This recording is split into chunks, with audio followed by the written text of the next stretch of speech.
Continuando con el ciclo de sesiones científicas del 2023, es un gusto presentar al académico Humberto Correa, que va a dar la conferencia Maltrato, estrés crónico y depresión en estudiantes de medicina y sus consecuencias. Los comentadores van a ser los académicos Ricardo Bernardi y Oscar Novoa. Adelante, Humberto. Bueno, en primer lugar, agradezco mucho a la academia la posibilidad de tener este tipo de conferencias donde intentamos aportar eh, conocimientos, reflexiones y experiencia sobre temas muy importantes para la medicina. Eh,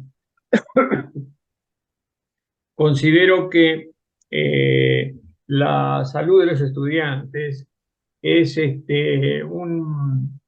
realmente un ítem sumamente importante, la salud mental de los estudiantes, porque en realidad el malestar que se vive en la medicina en el mundo, si bien la medicina es algo extraordinario, cura, salva vidas, tiene desarrollos impensados, cura cosas que antes era imposible, corrige epidemias, etcétera. Sin embargo, hay un malestar, es decir, que el mundo de la medicina en gran parte no tiene bienestar, por lo menos quizá la mitad. Y es un malestar que existe en todos los actores, no es solamente en los pacientes que se quejen de asistencia impersonal o inhumana o tardía y demoras, etcétera, o no escucha o no explicaciones, sino que existe un malestar importante en quizá la mitad de los médicos y cerca de la mitad de los estudiantes de medicina. La existencia de este malestar puede ser desconocida o uno puede pensar, bueno, pero la otra mitad tiene bienestar, el 60% de los enfermos, de los médicos y de los estudiantes. Pero en una familia donde varios de los hijos están enfermos, toda la familia está enferma. Es decir, que una opción sería no ocuparse del malestar, sino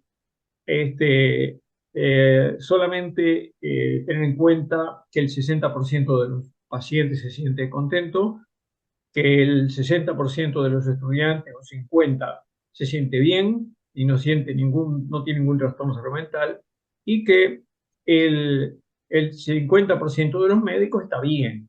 Entonces, bueno, si la mitad está bien, debe ser porque los otros son débiles, por ejemplo. Una explicación que se ha dado mucho para destratar el burnout en medicina. Sin embargo, este, uno debe en la vida ocuparse del bien de los que tiene delante. Y estamos inmersos todos nosotros en el mundo de la medicina y lo que tenemos delante son enfermos, médicos y estudiantes. Entonces, no podemos desconocer el malestar existente porque esto se trata de una cadena, no es malestar por zonas, digamos, por sectores, sino que el malestar en las carreras de medicina, la salud mental que altera en forma importante ese malestar, crea médicos sin empatía, crea médicos sufrientes después, y crea médicos que llegan amargos al ejercicio de la medicina y han perdido la ilusión.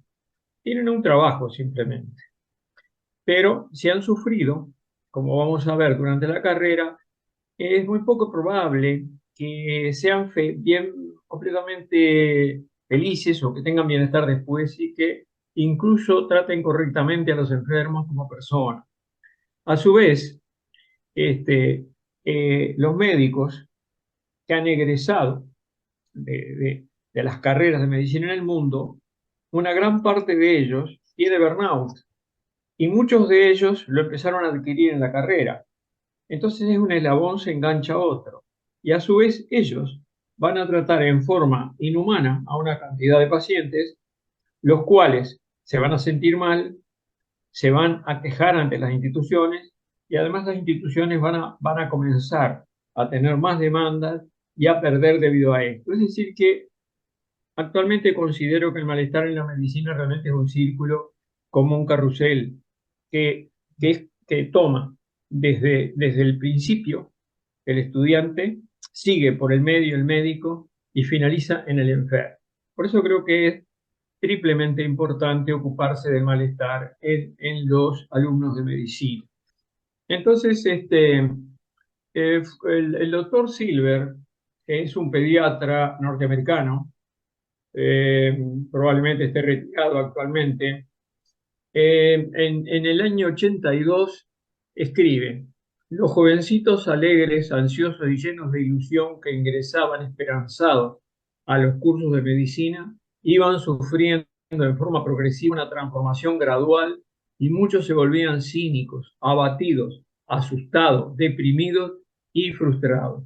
La alegre anticipación que manifestaban ansiosamente al ingreso nunca regresaría quizá.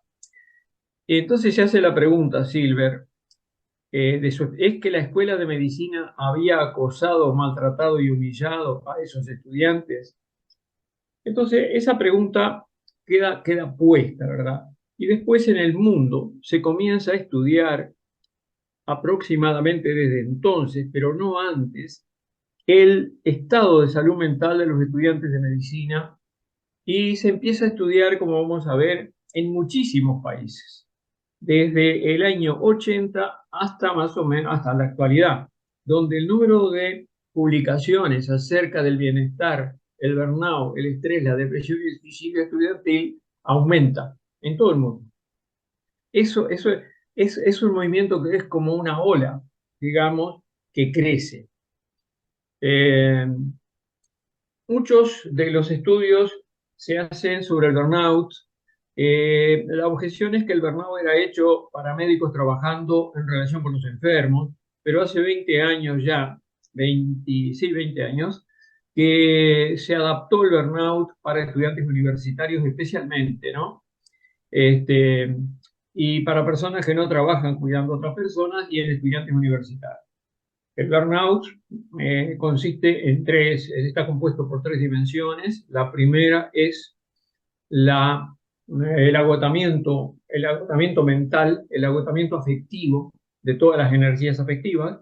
La segunda es el rechazo hacia el objeto del trabajo, que en el médico es el enfriamiento hacia el paciente y en el estudiante es el rechazo del programa, del estudio y de la institución. Eso sería el equivalente a la deshumanización en el médico y a la deserción en el estudiante.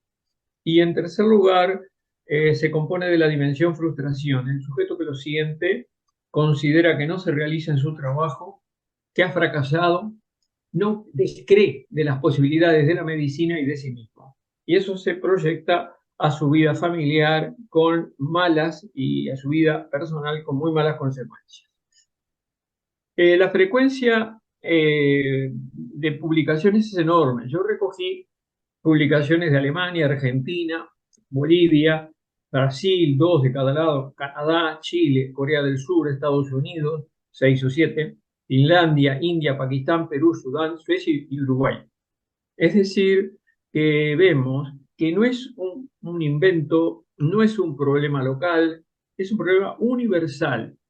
Y finalmente, he concluido después de estudiar esto, estoy preparando un libro sobre el tema, que en realidad toda la enseñanza de la medicina del mundo debía cambiar. ¿Por qué? Porque en todos los países del mundo hay un problema de salud mental en una gran proporción de alumnos y porque en todos los países del mundo la enseñanza es parecida, probablemente no en cuanto a la extensión del programa, pero sí en cuanto al modo que el alumno es tratado mientras cursa. Vamos a seguir. Acá tenemos, por ejemplo, una estadística de Barcelona, que es de los años 2018 y 2019, con casi todos los estudiantes del curso. 149 en el año 18 y 250 en el 19. Y ustedes ven las gráficas. Estas gráficas son copiadas del trabajo de Eva Amor, y Joseph Baños y otros, y fue publicado en el año 2020, es decir, hace 3 años nomás. Fíjense que muestra que el desgaste emocional marcado en azul crece del principio de la carrera hasta el final, llegando hasta un 60%. Después, después la desescolarización o el rechazo de la llamada despersonalización, que es en realidad en el estudiante de medicina, es el rechazo al programa y el rechazo al estudio, digamos, un rechazo que mezcla temor, mezcla repulsión y lo toma como un sujeto de amenaza constante. En marrón está puesto esto y el burnout en gris, ¿verdad? Fíjense que el burnout en los dos gráficos comienza con un 20% de estudiantes y termina con un 40% y con un 50% en la segunda estadística. Es decir, que esto pasa en Barcelona ahora, en este momento, en la Universidad Pompeu Fabra. Acá tenemos, por ejemplo, una estadística en realidad, el año 2023, de ahora, de febrero, en la cual vemos el trabajo de Maudie, MA y colaboradores, que muestra el nivel de burnout en estudiantes de segundo a séptimo año para ellos, en el país donde se hace esto, y ustedes ven que comienzan con un burnout moderado en el principio, pero moderado porque la línea está baja, porque es 40%, pero llega a 75% en cuarto año y después desciende. Ahora, hay que ver, al lado tienen la cantidad de estudiantes que desciende probablemente de 147 en primero y 100 en segundo, llegan 50 a sexto. Entonces, probablemente los que tenían mayor burnout desertaron, ¿verdad? Pero igual, los de sexto y séptimo terminan con 35% de alumnos con este trastorno de salud mental. Después hay muchas estadísticas, traje algunas de ellas, por ejemplo, Dalin y Cole del Karolinka estudia depresión en los estudiantes de medicina, encuentra que es un 12,9% la frecuencia, pero que es mayor que en el grupo control de población general. Es decir, que los estudiantes tienen mayor depresión clínica. Después, Ro y colaboradores de Corea del Sur, sobre 700 estudiantes de la mitad de las facultades de Corea, encuentran que el nivel de depresión estudiante triplica el de la población general. Es decir, toman población general comparable. Quiere decir que cursar la carrera causa depresión en muchos estudiantes. Después de Irby, que ha estudiado muchísimo en Estados Unidos, en Rochester, Minnesota, el Bernardo, el médico y estudiantes, hace un estudio multicéntrico de 4.000 estudiantes, 1.700 residentes y 800 médicos jóvenes. Y lo interesante es que encuentra cifras muy elevadas de burnout, superiores en todos los casos a los grupos control, coincidiendo con todos los. Por ejemplo, en los estudiantes encontró 55,9%, 60% de los residentes y 51,4% de los médicos recientes. O sea, un alto nivel de trastorno de salud mental en sujetos que ya terminaron la carrera. Fíjense que son médicos recientes que están trabajando y conservan de la carrera un alto grado de agotamiento, descreimiento y además pérdida de empatía. Después tenemos también un trabajo muy importante o extenso. Ese Rothstein en 2016 hace un metaanálisis con publicaciones sobre el tema de 47 países. Que ahora, fíjense lo interesante que es ver y reflexionar sobre la extensión del problema. Por ejemplo, el 28% de los trabajos eran de Asia, Norteamérica el 25%, siendo que son culturas completamente distintas.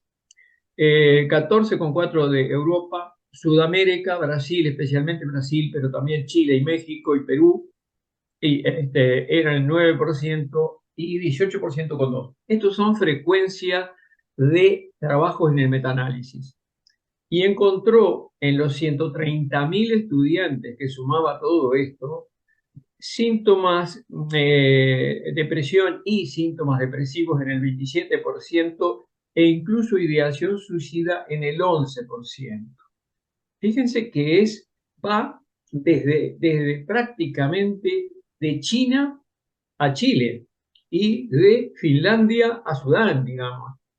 Cruza el mundo esto. En Estados Unidos fue similar al resto del mundo y otra cosa importante para mostrar la constancia de este fenómeno es que se recogen trabajos desde el 80 hasta el 2015 y no varió año por año la frecuencia. Después, Fregerman y Cole hacen un metaanálisis con prevalencia de burnout en 70.000 estudiantes que procedían también de Oceanía, Asia, América del Norte, Europa, América Central y Sur, es decir, de todos los países. Y encontró una prevalencia de burnout promedio de 44%, es decir, que entre 4 y 5 alumnos de cada 10 sufrían burnout. Las alteraciones de salud mental, ansiedad, depresión y estrés intenso durante los cursos del grado de medicina se ha demostrado que son mayores que en la población general y que en los estudiantes de otras carreras y en casi todo el mundo predominan en mujeres. Estas son dos características que tienen. Esto se ha estudiado mucho comparando con la población general y se ha visto que eh, se ha visto que, digamos, es mayor en los estudiantes de medicina significativamente y que también es mayor que en los que cursan otras carreras. Por ejemplo, comercio, por ejemplo, ingeniería u otras. ¿Qué causas tiene esto? Se reconocen 5 tipos de causas digamos, en la generación de los trastornos de salud mental, pero sobre todo estrés crónico y burnout. Una causa es el estrés académico, la exigencia curricular y las características de la institución. Exigencias curriculares extremas, y ahora vamos a ver después por qué lo son, y características de la institución son facultades que no se ocupan personalmente del enfermo, del alumno.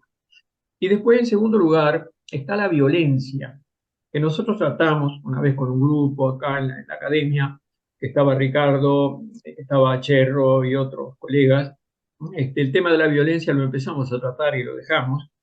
Fíjense que la violencia, el maltrato personal, la discriminación, el acoso y la violencia sexual, y digamos que sobre todo el factor C no, está puesto equivocadamente en este. Es maltrato, discriminación y acoso sexual. Serían lo que entra dentro de violencia que sufren los estudiantes de medicina. Después el factor sociofamiliar. La familia puede actuar como un buen amortiguador de esto si rodea de amor al estudiante y de soporte, o puede ser un factor en contra cuando lo hace estudiar porque el padre es médico o cuando tiene conflictos previos o falta de familia.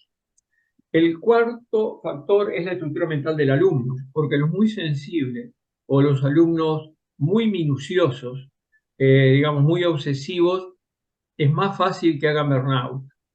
Y después hay que pensar que se encuentra en la etapa de preadultez, periodo de intensos cambios del cerebro y de la conducta que coinciden con el periodo universitario y que son desconocidos por casi todos los profesores y casi todas las autoridades universitarias. No son adultos cuando están en ese periodo, sino que están cambiando. Entonces estos 5 factores influyen en la decisión de más burnout. Por ejemplo, en Brasil, que ha estudiado muchísimo este problema, me sorprendí mucho favorablemente,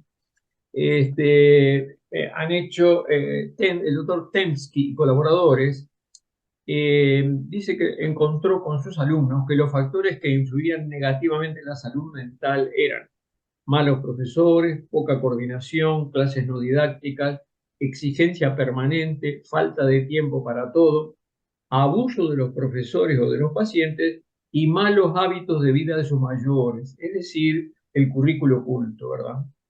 Y en abuso de los profesores y pacientes, como después, entran los abusos de autoridad y los abusos sexuales de los hombres contra las mujeres, que son mucho más frecuentes de lo que uno cree en los ambientes médicos y en los ambientes de estudiantes y de profesores y estudiantes.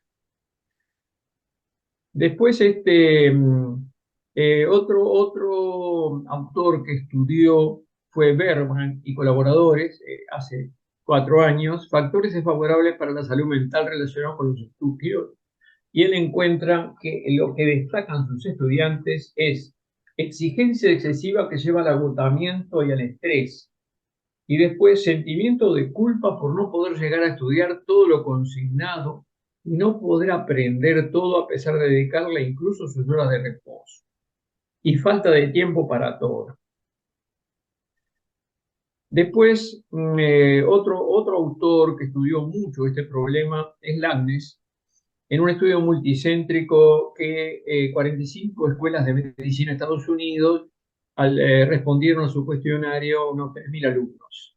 Y los factores independientes de estrés crónico que encontraron fue falta de soporte de la facultad personal, ausencia de mentores y falta de programas comunitarios. Y lo que más pedían era que hubiera servicio de salud mental para ellos y ajuste de la ejecución de los programas. Es decir, los programas desajustados, uno teórico y otro que se lleva a la práctica, días que no eran de clase que se ponen, no realización de actividades en los días señalados, temas que no están en los programas y se ponen en el examen. Esos desajustes provocan un gran estrés en los alumnos. Bueno, y después hay un trabajo muy interesante de Naif, que se llama Naif, y es musulmán. Y él estudió una cantidad muy importante de estudiantes, fueron 38.000 internos y residentes de 57 publicaciones desde el fin del siglo pasado al principio de él. Y estudió el abuso y la discriminación sufrida por estudiantes de medicina. 26.000 estudiantes respondieron y más o menos unos 12.000 residentes e internos. Los estudios procedían de Canadá, la mayoría, Estados Unidos, Pakistán, el Reino Unido, Israel y Japón. Otra vez vemos la diversión en el mundo del mismo fenómeno. O sea que pasa las fronteras, pasa los países, pasa los continentes, está en la medicina, en la enseñanza de la medicina.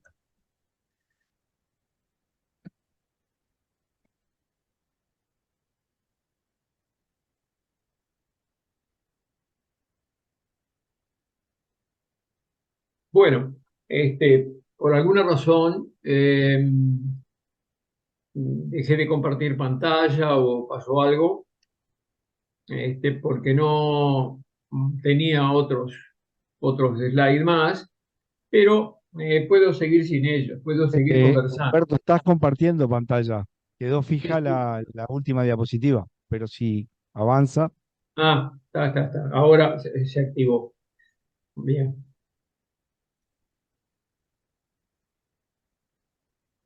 Después, en el trabajo que les mencionaba de Naif,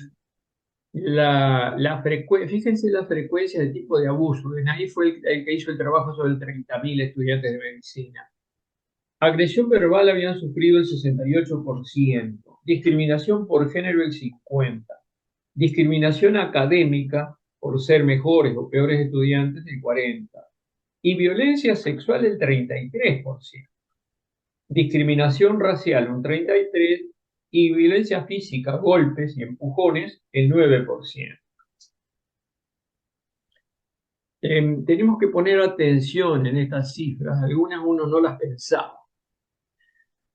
Y los perpetradores de violencia fueron los profesores en un 34%, otros residentes en un 15%, pacientes y familiares en un 21% y personas de enfermería en un 15%. Es decir, que no podemos achacar solo a los profesores de medicina toda la violencia que sufren los estudiantes, sino que en los medios de entrenamiento práctico también la sufren.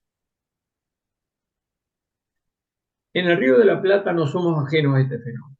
Mejía y Col de Buenos Aires encuentra que 60-90% de los casos que estudió en residentes, fue esto, sufrieron maltrato, violencia y abuso. Después Estolobas y Col en Montevideo en el año 2011 encontraron que 69% de los residentes habían sufrido maltrato y violencia por parte de residentes superiores en la escala o por parte de los jefes de servicio. Y Amanda Gali Cole en Buenos Aires encontró que todos los residentes que concurrían al curso de la Ciudad de Cardiología habían sufrido maltrato.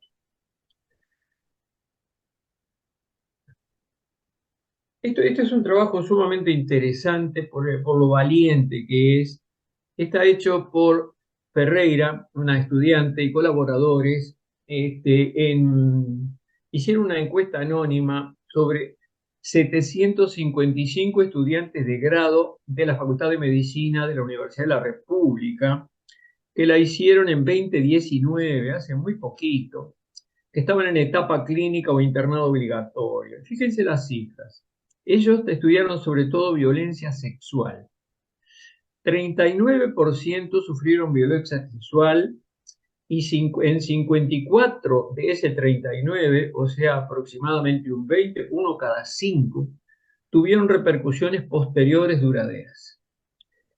En mujeres, la posibilidad de sufrir violencia sexual durante la etapa universitaria es 3 veces mayor que en la etapa previa y posterior. Las mujeres la sufrieron 9 más que los hombres porque hubo también muchachos que sufrieron violencia sexual. 44% de los casos de violencia son perpetrados por integrantes del instituto educativo, diversos integrantes. Y puede suponerse que en muchos casos esto ocurrió en el ámbito universitario, ya que fue frecuente en esta edad más que en otras, y es en la edad que están en la universidad. Y además, los integrantes de los institutos educativos son responsables de la mitad de las violencias sexuales. Este trabajo de Ferreira se hizo por el estrés que ocasionaba, la incomodidad y la molestia que ocasionaba el acoso sexual a las chicas en los ambientes educacionales, algunas fuera de ellos, pero la mitad en los ambientes educacionales, ¿verdad? El estrés y el maltrato tienen consecuencias. Crean un estado de malestar e infelicidad mantenida en la persona, dificultan el aprendizaje, conceptualización y memoria, y además es un factor de pérdida de empatía. Es muy interesante cómo se pierde la función frontal ejecutiva si uno está en estrés crónico. Hay trabajos muy interesantes al respecto porque disminuyen las sinapsis dendrítico-axonales cuando el sujeto está en tensión permanente.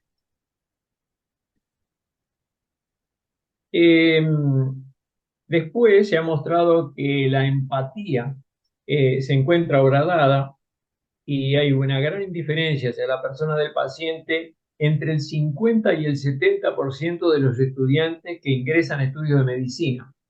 Ingresan queriendo hacer el bien, pero cuando alcanzan 3 o 4 años de trabajo exhiben. Solamente 3 de los que tenían empatía, de 10 la tienen. Los otros se han vuelto indiferentes o descreídos. Y eso se ve en Estados Unidos, una investigación multicéntrica de Oyat, y después en Francia, Newman y Cole la repitió en 2011, hizo un metaanálisis extenso que encontró cifras iguales. Bueno, evidentemente que yo tengo una deformación de mi profesional actual, porque yo Llevo adelante formación en humanismo médico con mucho esfuerzo desde hace muchos años y estoy cegado por eso. Pero de cualquier manera pienso que si se hace formación en humanismo médico y se es humanista con los estudiantes, es decir, no solo prepararlos para que ellos sean humanistas, probablemente la empatía se conserve.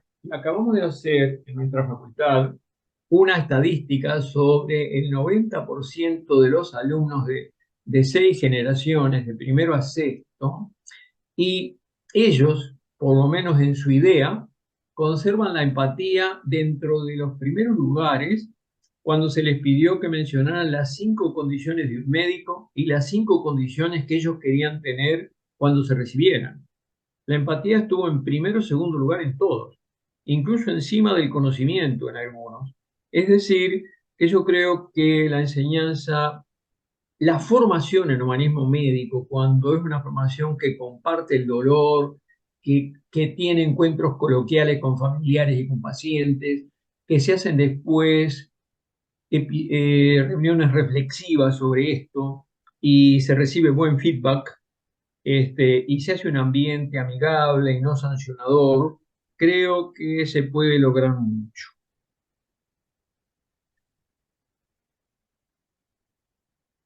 Bueno, el sendero que se bifurca para nosotros es el siguiente. Yo me acuerdo de un cuento de Borges, que es el sendero que se bifurca porque Borges estaba obsesionado con que tenemos que tomar decisiones que nos hacen tomar un sendero y siempre dejar otro. Nosotros, en medicina, tenemos un sendero que se bifurca. Para un lado, un caminito de la competencia y el logro social personal a cualquier costo. Y después otro, el de la cooperación, ayuda, desarrollo y bienestar conjunto. Yo creo que lo que estamos embarcados en el humanismo y embarcados en la docencia, tenemos que poner mucha atención en esto que hemos visto previamente. Y termino con la palabra de Escribonius Largo, era un médico del siglo I antes de Cristo, romano, que cuando le preguntaron qué definía la medicina, él dijo que era humanitas, compasión. Y cuando le volvieron a preguntar, dijo lo mismo. Y le pidieron un ejemplo y dijo, bueno, los jueces están para juzgar los delitos, los médicos estamos para humanitas. Entonces, tendríamos que hacer un gran esfuerzo, un gran número de nosotros, que somos bastante conscientes de esto, yo sé, una cantidad de los que estamos acá, para ir más hacia el lado de humanitas, justamente. Gracias, presidente. Yo también quiero agradecerle al académico Correa esta enseñanza que yo les tengo que reconocer que cuando entré a la Facultad de Medicina, él fue uno de mis primeros docentes y pude apreciar y aprender de él cosas que luego seguí aprendiendo de sus libros y su enseñanza. En la Departamento de Psicología Médica, a través del trabajo con otros colegas, con el doctor Dapueto, que no sé si está acá presente ahora como académico, y con otros colegas, este tema fue ahondado y los resultados son impresionantemente coincidentes con esto que Humberto nos transmite de manera tan vívida. Y es la pregunta de cómo estamos cuidando las nuevas vocaciones médicas. ¿Qué está pasando cómo cuidamos las nuevas generaciones? ¿Cómo transmitimos ese ideal? Yo realmente cuando hablaba con Humberto y leía cosas de él, a veces tenía que ir a la escuela Arguble y chequear. Realmente las cifras están casi 1 de cada 2 estudiantes y médicos que van entrando en un desgaste profesional que erode, que va como carcomiendo algo que es lo más noble de la vocación, que es el deseo de ayudar a los demás. En el médico, y yo ahora ya paso a hablar más como psicoanalista, pero también como psiquiatra, porque en estos días hay un congreso de psiquiatría, se cumplen además 100 años de la Sociedad de Psiquiatría, y los datos que trae Humberto sobre ideas de suicidio y sobre depresión son preocupantes, y voy a decir por qué más después. Pero en este contacto, lo que vamos viendo es que ese deseo de ayudar, en el médico a veces se mezcla con cierta omnipotencia en el manejo del cuerpo, de la vida, del poder, del sexo, en fin. Pero se va comiendo ese deseo de ayudar al prójimo, ese amor por el prójimo. Y esto es muy grave. ¿Por qué? Porque eso forma parte del sistema de ideales de la personalidad. Por eso decía que ya voy hablando más como psicoanalista. Forma parte del sistema de ideales que da sentido a la vida. Que es lo que uno dice, ¿para qué viene este mundo? ¿Qué estoy haciendo? Y cuando esto se carcome, ¿qué buscamos? Bueno, falsos ídolos, el dinero, el sexo, el alcohol. Todos conocemos esto, no digo nada nuevo. Son caídas en sistemas de menos valor personal, de menos valor social, menos valor familiar, pero en las cuales uno se agarra cuando se carcome ese núcleo central que es el deseo de ayudar. Y ese deseo de ayudar, que Humberto describía tan bien, creo que tiene mucho que ver con la poca realimentación que le llega a los médicos. Tenemos un sistema de trabajo perverso que hace que el médico reciba muy poco feedback de cuando hace algo bien con los pacientes. Hace poco en la familia lo viví. Una excelente solución clínica a un problema complejo que la médica ni se enteraba si no fuera porque por vía secundaria le llegó, pero institucionalmente no hay camino para que el médico sepa si está ayudando o no. Y precisamos eso. Precisamos reconocimiento legítimo de los pacientes, y acá entra lo otro que Humberto mostraba tan bien y tan dolorosamente, necesitamos reconocimiento de los colegas, pero no es que seamos simplemente competitivos, egoístas, y todo lo que se quiera. Tenemos ese lado, todos los seres humanos lo tenemos, pero no tenemos condiciones para poder, y yo esto le voy a pedir a Humberto, eso sí, que como pregunta final, ¿qué de la experiencia de él habría que transmitir al sistema médico? ¿Qué de esta experiencia tan rica que él tiene con estudiantes, de esta alimentación mutua que podemos hacer entre colegas, habría que poder y cómo incluirlo o en los ideales de la academia? Pero me parece que un punto que es central es poder tener ese reconocimiento del paciente y de los estudiantes y cómo nos hacemos fuertes para el escaso reconocimiento del sistema de atención. Creo que el sistema médico no está hecho para responder a alimentar el ideal más noble del empleo, las condiciones.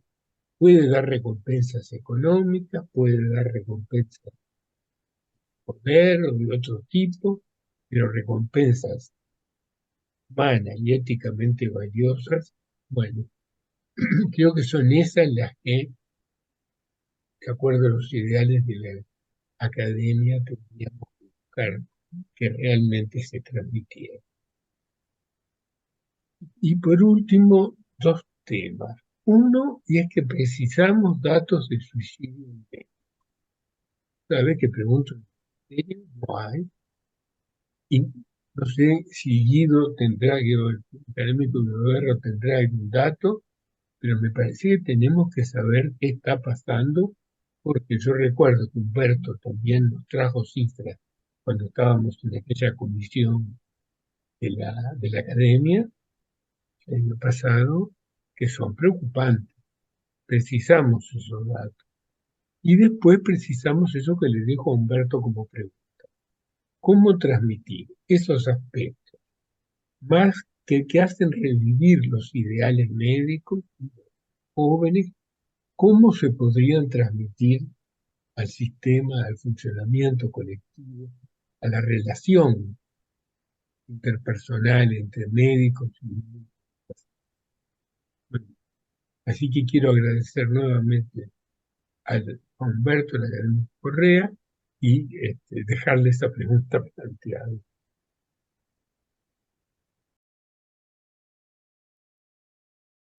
Primero que nada, agradecer a la academia y poder comentar al profesor Humberto Correa, con lo cual fue para mí ejemplo en el piso 14, sí, durante mucho tiempo y donde conversamos muchas veces.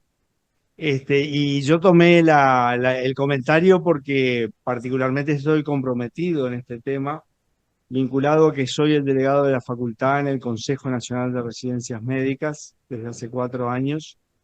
Y realmente allí tenemos un goteo de situaciones problemáticas vinculadas al pasaje de la residencia para los estudiantes y de cómo se adapta la formación tutorizada desde una dependencia total al inicio de la residencia, cosa que a veces no pasaba y que la gente empezaba la residencia ya con responsabilidades autónomas a llegar a una autonomía total.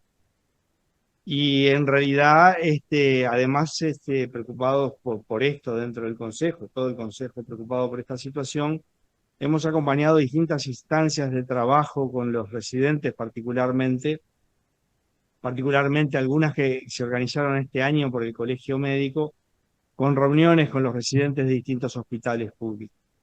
Y realmente lo que dice, lo que nos muestra Humberto de la bibliografía internacional se reproduce en el Uruguay y se reproduce en algunas situaciones agravadas.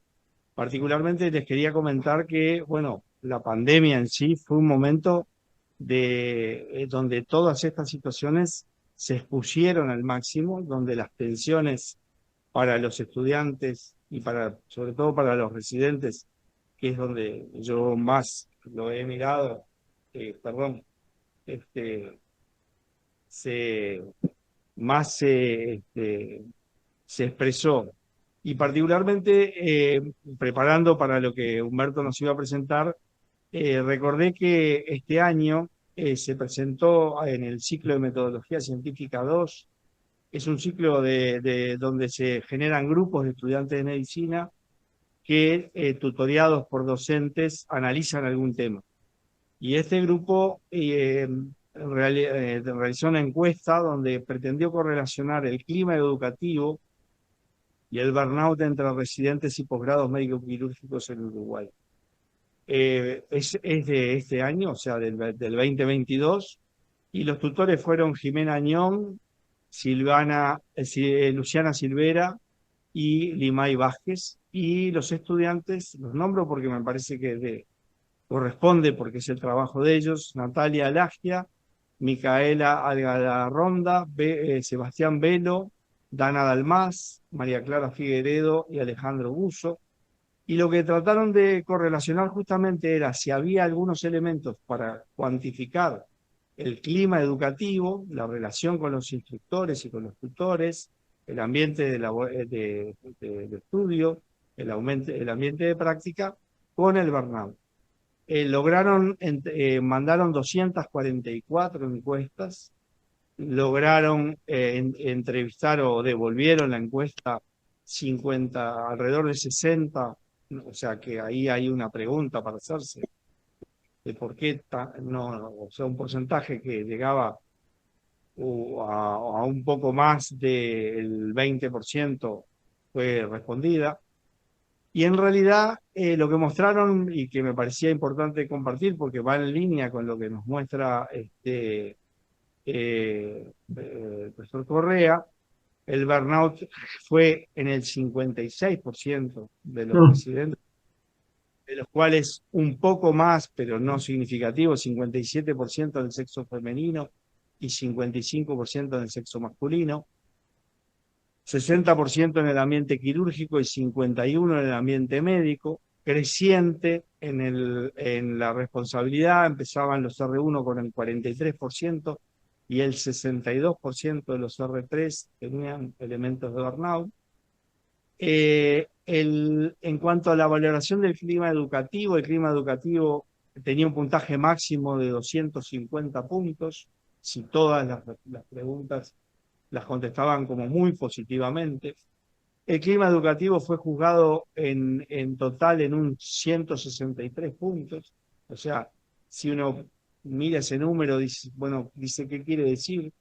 Bueno, superaban más del 50% la mayoría de las respuestas, y sin embargo, el clima educativo no estuvo correlacionado con el burnout, sino que reconociendo que tenían algunos elementos positivos, incluso puntos altos, personas que habían evaluado el clima educativo como muy positivo, dieron puntajes altos de burnout. Esta correlación que no se daba, sin embargo, había una mirada un poco más negativa en el ambiente quirúrgico del clima educativo. Había no una correlación porque no la había, pero había una mayor burnout en relación al clima educativo para las mujeres, capaz que con esto que no está preguntado, la violencia sexual en este aspecto, pero capaz que en eso jugaba. El tercer año, bueno, como dijimos, era donde se presentaba más burnout, y la sensación de despersonalización y la falta de colaboración con pares. Parecía lo de la colaboración con pares cierta protección al burnout. Quería comentar esto y ellos en su discusión, que es bien interesante, si bien dicen, bueno, no se correlaciona con el clima educativo, ¿qué otras cosas nos están quedando afuera? Y una de las cosas que se preguntan, pero que no tienen ninguna evidencia, sobre todo en la etapa de residencia, son las horas de trabajo fuera de la residencia y los vínculos extra facultad de medicina. Se preguntaban si esos aspectos no participaban en esta situación. La otra conclusión que ellos escriben y que les comento, dice, dentro del clima es importante destacar que hoy en día existe mayor concientización sobre la salud mental. Los propios estudiantes son promotores y motores de cambio, en el sentido que ellos dicen, bueno, nosotros nos preocupamos más. Y a raíz de investigaciones previas y la importancia creciente que la comunidad educativa le dio a estos temas, o sea, que empecemos a hablar de estos temas, parece ser parte de la solución. Y cómo se creó la Comisión de Bienestar de Residentes y Posgrados, que puede haber tenido, y eso es lo que ellos escriben, cierta influencia positiva. Por otro lado, en esas reuniones con residentes en distintos hospitales, el otro componente que surge es, sobre todo en algunos hospitales, el componente inquisidor de los tutores, como un problema, la evaluación hostigadora de alguna manera. Y eso, particularmente en un lugar, se manifestaba como muy importante, como un momento de muchísima atención para ellos, que era el pase de visita, el pase de guardia. Era el lugar de pase de guardia como un problema donde generaba mucha tensión en la exposición pública del estudiante. El otro componente que justo coincidía, que era un lugar donde había habido un suicidio, era la preocupación por la depresión, por los propios residentes y la propia negación, no negación del problema, pero la no verbalización del problema del riesgo de suicidio entre los residentes. A mí me pareció que todos estos datos, cuando miraba los datos que nos iba a compartir Humberto, eran absolutamente coincidentes, pero más de coincidentes mostraban una situación peor, seguramente vinculada a la pandemia. Pero sin embargo, además de que este era un trabajo tutoriado por docentes, pero de estudiantes, empezaba a mostrar que parte del problema es que sean los estudiantes parte de buscar la solución a esto. Es verdad que existe en esta comisión de bienestar, lástima que el profesor Lapueto no está, porque están trabajando intensamente, tanto individualmente como con los grupos, en este sentido, y cómo los servicios tienen que incorporar este tema para que sea parte o buscar que sea parte de la solución.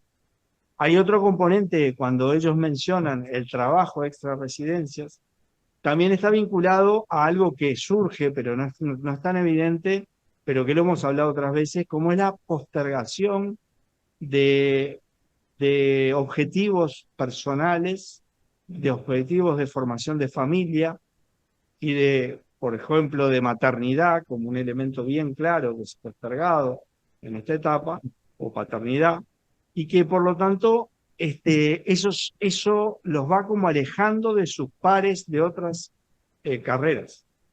Los estudiantes de medicina tardíamente empiezan a resolver cosas que sus pares, compañeros, que hicieron otras carreras y que, por ejemplo, las licenciaturas las terminan con 4 o 5 años de estudio, los empieza a dejar como en un componente de aislamiento. Eso surge de alguna de estas conversaciones con ellos, pero no está sistematizado.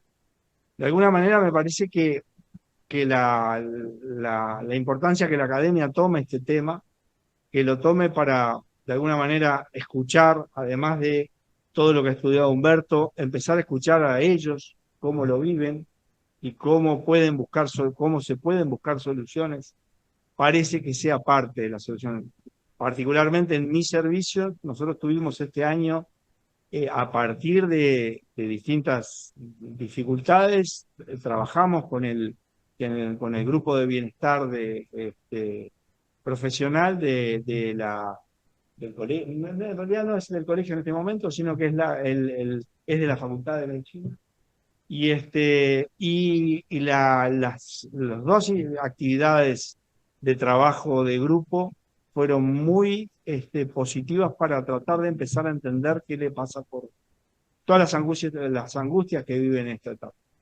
Y en mirada, tú, Humberto, mostraste que parte del hostigamiento lo recibían de los propios residentes mayores. Esa mirada también es importante porque esto mismo que hemos visto empieza a resolver esa tutoría del mayor al menor en una manera positiva y no en una manera negativa. Creo que hay muchísimo para mirar y hay muchísimo porque hay una cosa que, esto ya es solo una opinión personal, que esto más que se le enseñe, es que se comparta con el ejemplo.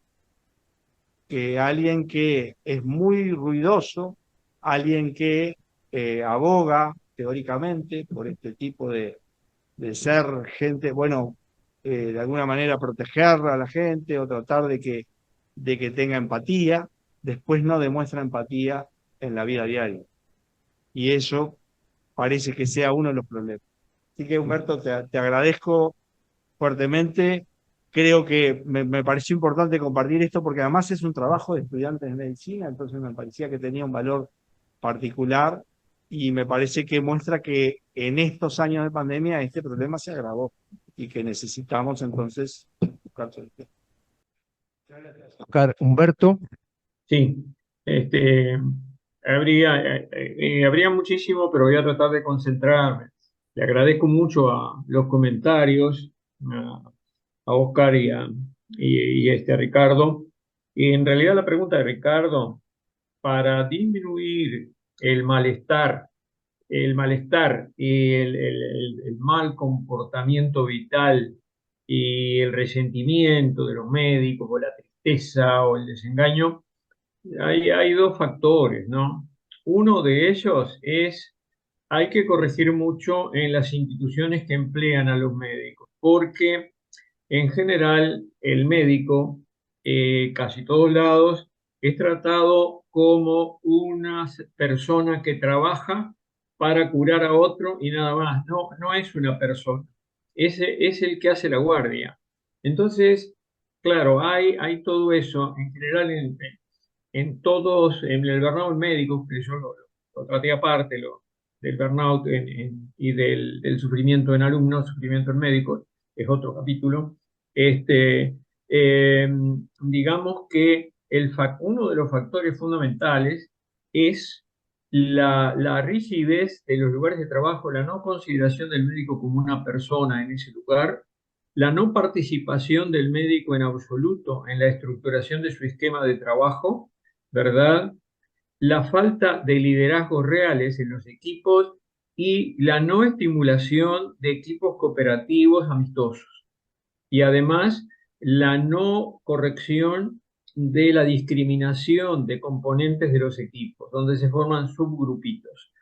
Todo eso, con respecto a la pregunta de Ricardo, eso habría que todo un movimiento a nivel de los gestores de las instituciones de trabajo médico tendría que ser, o que los médicos hicieran un movimiento para eso. Por otra parte, creo que formando el humanismo a los estudiantes ya se les previene, se les hace un escudo de defensa contra eso. Se les enseña a pensar dónde está el enemigo de su salud. Se les enseña a pensar dónde está el mal trabajo, digamos, y se refuerzan algunos aspectos de ellos que les van a servir a posteriori. Pero creo que un gran factor es la estructura de trabajo médico. En segundo lugar, con respecto a lo que decía Oscar, que se une a lo de Ricardo, está probado que más de 40 horas semanales y más de 2 guardias de 24 horas por semana se asocian específicamente con burnout y que el no tener tiempo para actividades extra trabajo, ¿verdad? Como actividades familiares o actividades personales para salir a caminar, jugar al fútbol, hacer gimnasia, leer, no existen. Al no existir eso, entonces, toda la atención está puesta en la atención del trabajo. Es decir, que el exceso de trabajo dentro y fuera del residentado, la suma, que puede llegar a 60 horas, engendra burnout seguramente. Eso es una patente de burnout. Después, también el hecho de que, digamos, el médico que hace ese trabajo, la etapa de residencia, que es juzgado por otro, una de las cosas más tensas a las personas es cuando se hacen un juicio sobre uno y uno no sea el que decide el destino de uno, sino que el otro, el superior o el poderoso, es el que dice, vas para allá, vas para acá, sos malo, sos bueno, sos horrible, etc. Eso pone mucha tensión. Y si no es amistosa la forma de enseñar, reconociendo lo que ya sabe el otro y haciendo un feedback constructivo y no destructivo, crea una enorme tensión y el sujeto se vuelve un estresado crónico, con lo cual pierde capacidad reflexiva, no puede plantearse varias soluciones para un mismo problema, empieza a hacer las cosas en forma ejecutiva con una sola solución automática, porque tiene todo su complejo límbico y de tronco en acción para defenderse del enemigo, entre comillas, que es el que lo juzga y que es el que lo hace trabajar, y entonces no tiene, digamos, no funciona correctamente su parte prefrontal y disminuye su capacidad intelectual. Es decir, que veo que habría que modificar la estructura de trabajo, o los médicos deberían de preocuparse de eso para hacerla más personal, crear grupos amistosos en el trabajo, liderazgos adecuados y además reinserción de todos los que son discriminados. Es decir, que las autoridades de un lugar tendrían que preocuparse específicamente de eso. Aparte de hacer cursos de formación humanística amplia en varias disciplinas ya desde el estudiante de medicina. Después, alertar que el trabajo de más de 2 guardias de 24 horas semanales se asocia con burnout y que trabajo que sume el residentado que creo que son como 40 horas, más horas extra afuera, también se asocia a burnout. ¿Por qué? Porque las personas no están hechas para un trabajo de tensión de tanto tiempo. Entonces, su energía psíquica no lo soporta. Creo que es un problema complejo y que es un problema muy, muy interesante para ocuparnos. Es un problema real, es un problema que está alrededor de nosotros, dentro de nosotros. Como decía antes, ¿a quién quiere ayudar uno? A los niños que mueren de hambre en África, sí, sería fantástico. Pero ayuda al que tiene delante, si acaso. ¿Y quién tenemos delante? A los médicos, a los estudiantes. Entonces, creo que hay que preocuparse realmente por este problema si queremos lograr gente un poco con más bienestar y que atienda a los enfermos mejor. Pero no solo eso, que ellos vivan mejor. Porque nosotros tenemos miles de estudiantes de medicina. Cada año, sumando todas las facultades, entran como 2.500, 2.800 cada año. Y además hay 18.000 médicos en el país. Es una población enorme, como de 30.000 personas, digamos, que tenemos delante, de las cuales 15.000 sufren esto. Y lo sufren más que otros, o sea que la enfermedad está en nuestro ambiente y no fuera del ambiente. No sé si hay muchas más razones para dar, pero eso se me ocurrió frente a las preguntas de los dos colegas y amigos. Muchas gracias, académico Correa, muchas gracias a los comentadores. No sé si hay alguna pregunta. Bueno, muchas gracias a todos por tan interesante intercambio y esperemos que la academia pueda incidir en los organismos que puedan tomar este tema y las soluciones en el futuro. Gracias a todos.